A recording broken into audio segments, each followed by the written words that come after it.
الحمد لله رب العالمين والصلاة والسلام على نبينا محمد وعلى آله وأصحابه أجمعين أما بعد.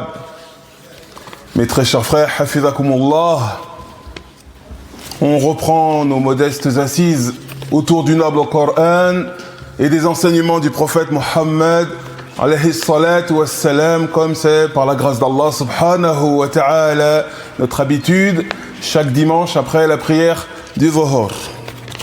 إذن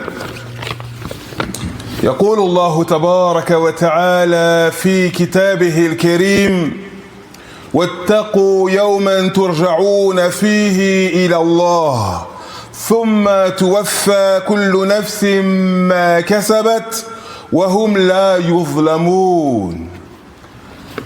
Ainsi, Allah subhanahu wa ta'ala nous dit dans la sourate Al-Baqarah, verset 281, et craignez le jour durant lequel vous serez ramenés à Allah.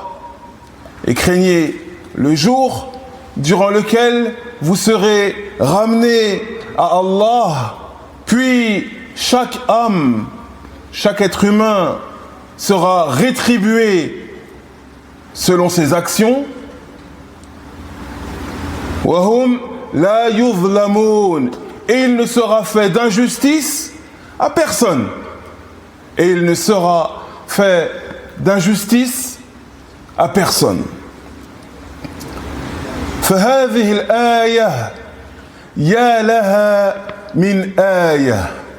Ce verset est un verset d'une importance considérable de par ce qu'il contient et également par rapport à son contexte de révélation. فقال ابن عباس رضي الله عنهما: هذه الآية آخر آية نزلت على النبي صلى الله عليه وسلم. وقيل إن النبي صلى الله عليه وسلم بعدها مكث 9 ليال ثم مات صلى الله عليه وسلم كما ذكر الطبري في تفسيره. Donc ce verset, comme on a dit, dans lequel Allah subhanahu wa ta'ala nous dit: wattaqu yawman turja'una fihi ila Allah, et craignez le jour durant lequel vous serez ramenés à Allah.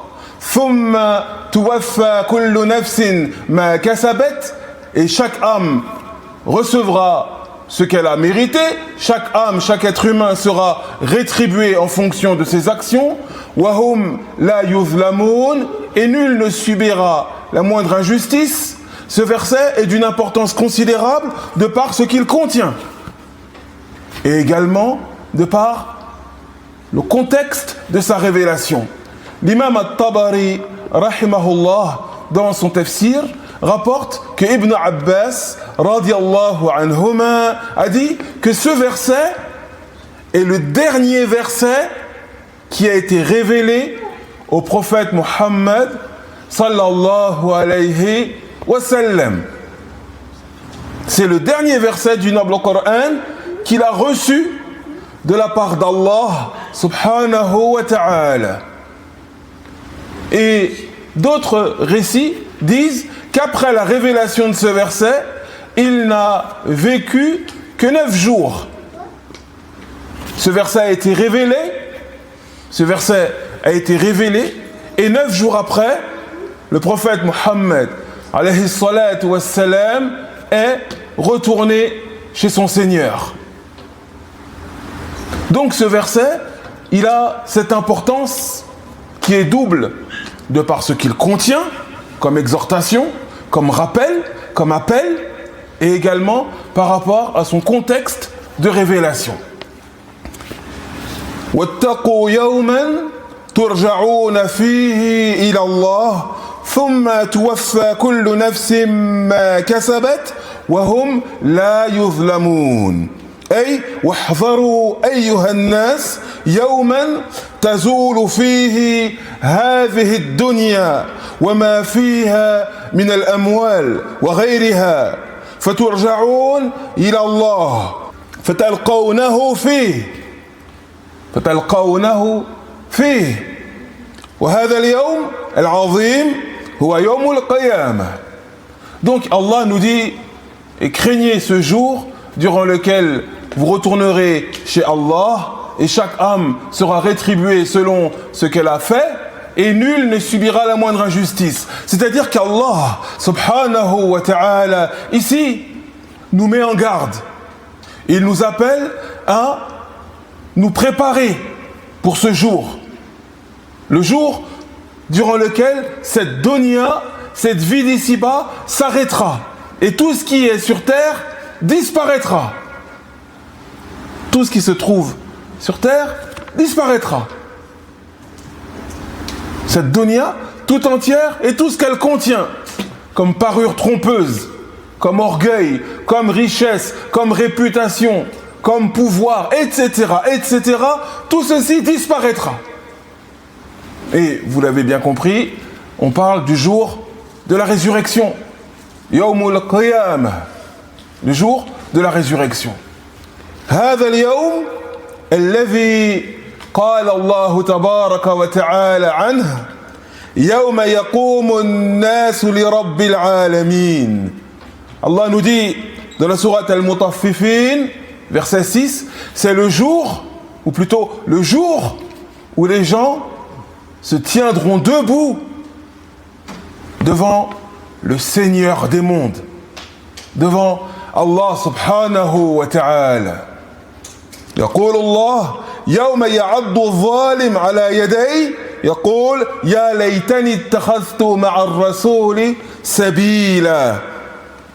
Allah subhanahu wa ta'ala nous dit dans la sourate Al-Furqan concernant ce jour auquel Allah nous appelle à prendre garde, le jour où l'injuste se mordra les deux mains en disant « Ô pauvre de moi, si seulement j'avais suivi le messager ».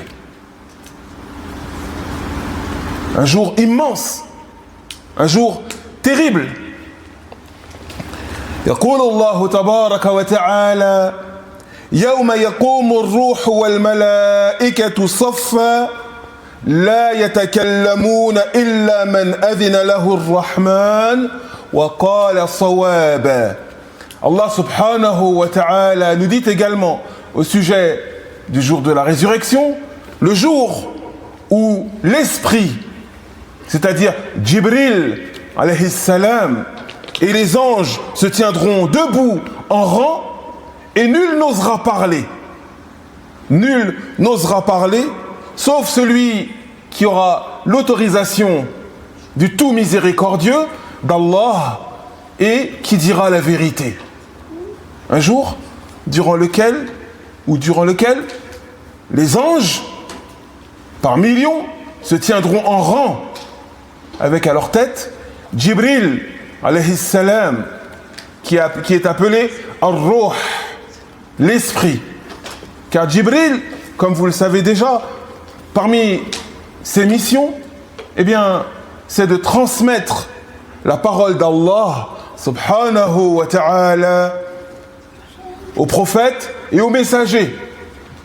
Et notamment au dernier d'entre eux, le prophète Muhammad sallallahu alayhi wa sallam. Donc Jibril alayhi salam, il a pour surnom Ar-Ruh, l'esprit. Pourquoi? Parce qu'il transmet la révélation. Il transmet les paroles d'Allah subhanahu wa ta'ala. Et la révélation pour le cœur du croyant et de la croyante, eh bien, c'est un souffle de vie. C'est ce qui donne vie véritablement au croyant et à la croyante. Sa foi en Allah subhanahu wa ta'ala. Donc, comme Jibril alayhi salam, sa mission est de transmettre la révélation, eh bien, il a été nommé dans le noble Coran Ar-Ruh, l'esprit. Car Un corps sans esprit, eh bien, il n'est pas véritablement vivant. Tout comme un cœur qui n'a pas la foi, qui n'a pas accès à la parole d'Allah, subhanahu wa ta'ala, eh bien, un tel cœur n'est pas véritablement vivant. يقول الله تبارك وتعالى يوم لا ينفع مال ولا بنون إلا من أتى الله بقلب سليم. Allah nous dit également au sujet du jour de la résurrection, parmi les descriptions, c'est le jour durant lequel ni les biens, la richesse, la réputation, l'honneur, ni les enfants, ni les relations mondaines, etc., ne seront utiles à qui que ce soit, إِلَّا مَنْ أَتَى اللَّهَ بِقَلْبٍ سَلِيمٍ, sauf à la personne qui se présentera à Allah, subhanahu wa ta'ala, avec un cœur saint, avec un cœur saint. ونسأل الله تبارك وتعالى أن يجعلنا وإياكم منهم. Et on demande à Allah de nous placer parmi ces personnes-là. والله تبارك وتعالى يقول لنا في سورة الحاقة يومئذ تعرضون لا تخفى منكم خافية. ففي هذا اليوم تعرضون أيها المؤمنون، تعرضون على الله تبارك وتعالى ليحاسبكم فيجازي كل واحد منا بما عمل من خير أو شر ولا نظلمون. Et Allah subhanahu wa ta'ala nous dit dans la sourate Al-Haqqah, l'inévitable, comme on trouve la traduction, il nous dit, ce jour-là, c'est-à-dire au jour de la résurrection, tu'radun, vous serez exposés. La takhfa minkum khafiya, rien de vous ne sera dissimulé. Rien de vous ne sera dissimulé. C'est-à-dire que ce jour-là, mes très chers frères, hafizakumullah, nous serons exposés devant Allah. Et rien de nous ne lui sera caché, comme rien de nous ne lui est caché actuellement également. Subhanahu wa ta'ala. Nos secrets les plus inavoués, les choses qui sont profondément ancrées au fond de nos cœurs ou de nos consciences, tout sera dévoilé devant Allah. Subhanahu wa ta'ala. C'est le jour où nous serons exposés devant notre Seigneur, nous et nos actions, nous et nos actes, nous et les choses que nous avons faites ou que nous avons délaissées, nous et les choses que nous avons dites ou que nous n'avons pas dites, etc., etc. Tout sera dévoilé devant le Seigneur des cieux et de la terre afin qu'il nous juge et qu'il nous rétribue, chacun d'entre nous, sans qu'aucune injustice ne nous soit faite. Rien ne sera rajouté à nos actes et rien ne sera enlevé de nos actions ou de nos paroles. وقال الحسن البصري رحمه الله يعرض على ابن آدم يوم القيامة ساعات عمره فكل ساعة لم يحدث فيها خيرا تقطعت نفسه عليها حسرات. Il nous dit, comme le rapporte Ibn al-Jawzi dans son ouvrage At-Tabsirah, Al-Hasan al-Basri, rahimahullah, qui fait partie des pieux prédécesseurs, qui fait partie des premiers croyants, il fait partie des élèves, des compagnons du prophète Mohammed, sallallahu alayhi wa sallam, il a dit, et c'était un grand savant, il a dit, seront exposés à l'être humain, au jour de la résurrection, seront exposés à l'être humain, au jour de la résurrection, les heures de sa vie. Les heures de sa vie. Tous les moments de sa vie. Chacun d'entre nous, eh bien, chaque heure de nos vies, chaque moment de nos existences, de notre existence, sera exposé devant Allah, subhanahu wa ta'ala. Et il nous dit, tuqatta'at nafsuhu alayha hasarat. Il nous dit, pour toute heure, tout moment, فكل ساعة لم يحدث فيها خيرا تقطعت نفسه عليها حسرات.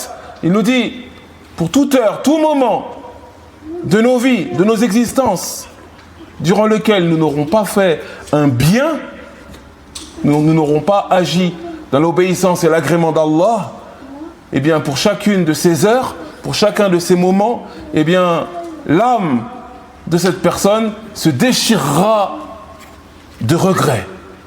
L'âme de cette personne sera déchirée de regret. أيها الأحباب إن الإيمان بيوم القيامة ركن عظيم من أركان الإيمان والإيمان قول وعمل واعتقاد لهذا يجب علينا أن نستعد لهذا اليوم فأنادي نفسي وإياكم إلى الاستعداد ليوم المعاد. Ainsi mes très chers frères, حفظكم la foi au jour dernier fait partie des piliers de la foi. C'est le 5e pilier de la foi en islam.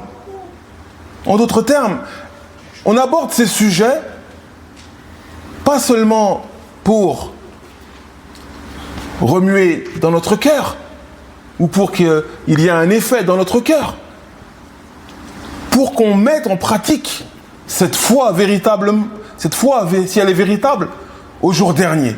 Et la foi au jour dernier, ce n'est pas simplement dire « je crois à la résurrection ». Ce n'est pas simplement dire « je crois au jour dernier ». La foi, ce n'est pas simplement les paroles. Les paroles font partie de la foi, mais pas seulement. Également, la croyance du cœur et les actes. La foi, comme on dit les gens de science, eh bien, elle est l'iman, qawlun, wa i'tiqad, wa amal. La foi, c'est une parole par la langue, une conviction dans le cœur et des actes par les membres. Donc, lorsque l'on dit « je crois au jour dernier », cette parole que l'on prononce avec notre bouche doit bien entendu s'accompagner d'une croyance fidèle, authentique, similaire à nos paroles dans nos cœurs, mais également nos actes également doivent dire cela.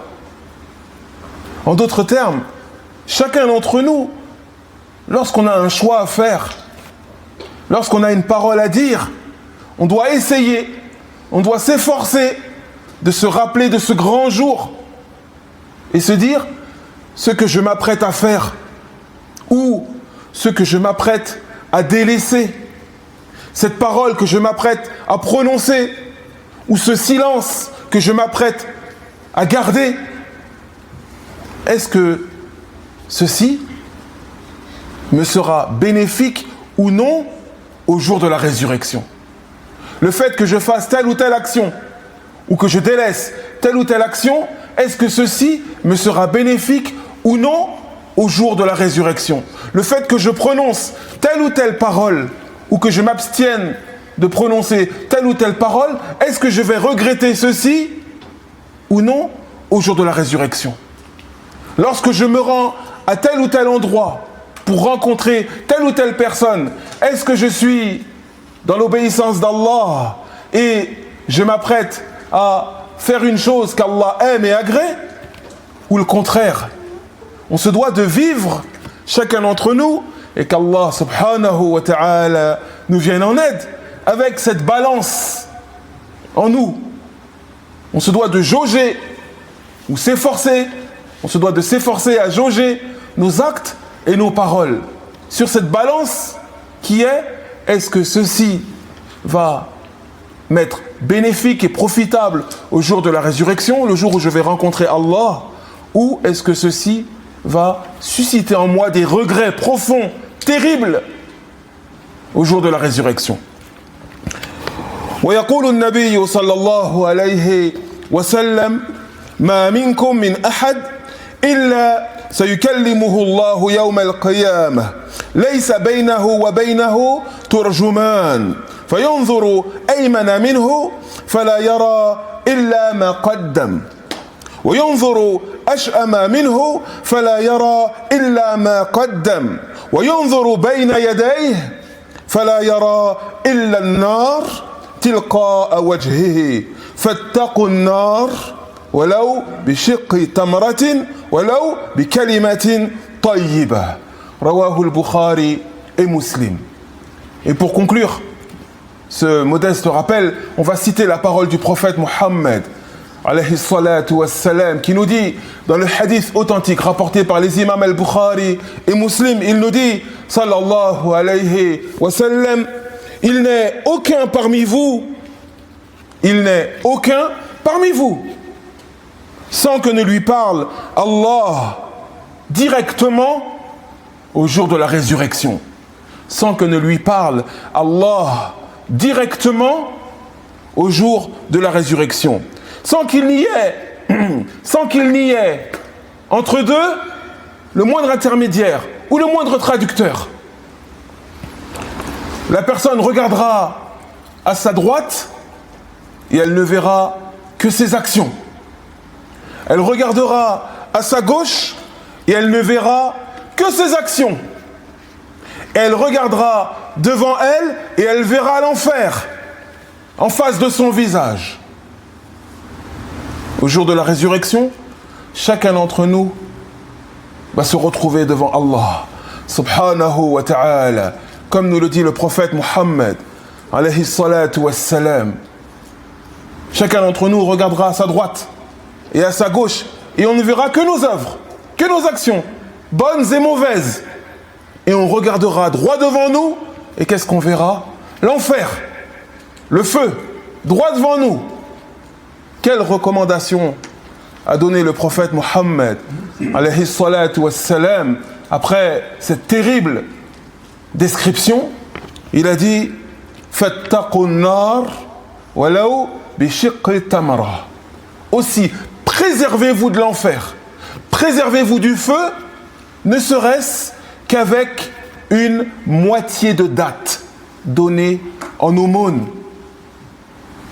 Walau bi kalimatin tayyiba. Et si la personne, elle n'a pas cette moitié de date, alors qu'elle prononce une bonne parole. Qu'est-ce que tout ceci nous enseigne et nous apprend? Aucune bonne action, on ne doit la négliger. Ne serait-ce le fait que donner une demi-date en aumône. Et si on n'a pas cette demi-date, de prononcer une bonne parole, une belle parole à la personne qui vient à nous ou qui se trouve devant nous.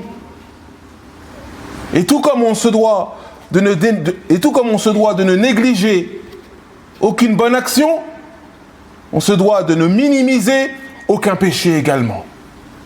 On se doit de ne minimiser aucun péché également. Car lorsque ce péché, si on ne s'est pas repenti, si on n'a pas demandé pardon à Allah, subhanahu wa ta'ala, lorsque ce péché nous sera évoqué au jour de la résurrection, devant Allah, nous n'aurons que des regrets. Et la seule chose que l'on pourra faire, c'est regretter. Mais ceci ne sera d'aucune utilité quelconque. فنسأل الله تبارك وتعالى بأسمائه الحسنى وصفاته العليا، نسأله العفو والعافية في الدنيا والآخرة، ونسأله أن يغفر لنا ولكم ولجميع المسلمين، ونسأله تبارك وتعالى أن يعاملنا بالرفق والرحمة. ربنا آتنا في الدنيا حسنة وفي الآخرة حسنة وقنا عذاب النار. اللهم انصر إخواننا المسلمين المستضعفين في فلسطين وفي كل مكان هذا، وصل اللهم على نبينا محمد وعلى آله وصحبه أجمعين، والحمد لله رب العالمين. بارك الله فيكم وجزاكم الله خيرا. Et Inch'Allah, on se retrouve dimanche prochain après la prière du Dhuhr. Assalamu alaikum wa rahmatullahi wa barakatuh.